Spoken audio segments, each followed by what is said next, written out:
Hi guys! Good morning! Happy Sunday! Nagbabalik ang inyong Madam Gracia. So, isang magandang araw ng linggo po sa ating lahat and thankful dahil meron tayong magandang panahon. So, nag-ayos po tayo ng ating hair this morning. Go po tayo sa division office kasi tutulong tayo sa paghugot ng folders ng mga winning team, winning athletes for the EMRA the same time, kung may mga games pa ay magsusupport po tayo sa ating what's that cluster, sa ating district. So, nag-hair curl muna ang inyong madam. Na-miss ko gumawa ng video kasi sobrang busy. Pag weekend, maglalaba ka, maglilinis ka. Siyempre, pahinga mo na rin yun. Pero dahil minsan may mga extra task ka, submission ng mga report online, mga biglaang patawag, mga things na kailangan mong lakarin, even Saturday and Sunday, yun po pina-priority natin, work-related task o mga personal things natin na kailangan nating lakarin. Kaya hindi tayo nakakagawa ng video. So, but this time, bago tayo lalakad, ay habang nagpe-prepare tayo ng ating hair, ng ating sarili, ay gumawa muna tayo ng short video. And happy Sunday to each and everyone! Sana masaya pa rin kayo, yung mga kaguro. Nag-i-enjoy pa rin. Guys, share ko pala sa inyo kahapon.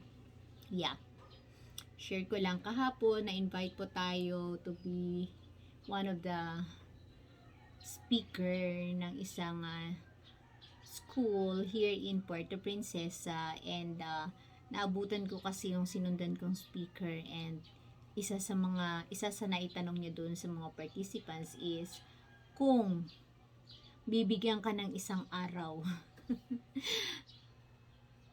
ano ang gagawin mo? 'Di ba? Kung ikaw bibigyan ng isang araw, ano ang gagawin mo? Kung ikaw ay bibigyan na lamang ng isang araw para mabuhay, ano ang una mong gagawin o ano-ano ang iyong gagawin na hindi ka magsisisi? Para wala ka ng regrets na hindi mo nagawa. Yung mga bagay ba na gusto mong gawin pero hindi mo pa nagagawa sa buong buhay mo, at gustong-gusto mo siyang gawin kung bibigyan ka na lang ng isang araw. Yes, guys. Ano kaya? Ako kasi may mga ano sila kahapon na gusto nila. May isa doon is dati kasi gustong-gusto niya pagkatapos niya mag-aral ng education, nakaipasa siya ng board. Gusto niya mag-travel abroad at doon magturo. Pero hindi natuloy dahil yung kanyang anak ay nagkasakit. So priority niya yung anak. Yung isa naman, pero gusto niya pa rin mag-travel, but not to teach na. Gusto niya lang mag-travel siguro to see the world, the other part of the world, to enjoy life, traveling. And yung isa naman, nag-share siya na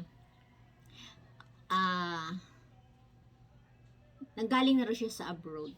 Nakapagtrabaho na raw siya doon. Pero bumalik siya sa Pilipinas. Storytelling pala tayo. Kasi mahirap mabuhay sa abroad. Lalo na kung nag-iisa ka lang doon. Malungkot. So yung lungkot ang kalaban ng ating mga Filipino workers na nandoon. Pero kung nandoon ang family mo, okay lang. And mahirap siguro kasi yung standard of living doon ay mataas. Malaki nga sweldo, pero mahal naman ang mga bayarin, ang mga bill. Diba? So yun. So tinanong ko yung tinanong ko yung sumagot nung una kung gusto niya pa rin mag-abroad. Sabi niya, "Yes, ma'am. Gusto ko pa din pong ituloy kasi for self-fulfillment." Tapos may isa din na nag-share, sabi niya, siya din daw gustong-gusto niya mag-abroad to see the other, ano daw ang meron doon sa ibang bahagi ng mundo na wala tayo at anong meron tayo na wala doon, so mako-compare niya. So sabi ko, pag may mga ganun kayong nais sa buhay, much better na pag-ipunan. Paglaanan ng panahon, paglaanan ng pera, 'di ba? Kasi kung plano lang 'yun, plano, nasa isip lang natin, kung plano lang at nasa isip lang natin at hindi natin gagawa ng action, maaaring magkakaroon ka ng regrets.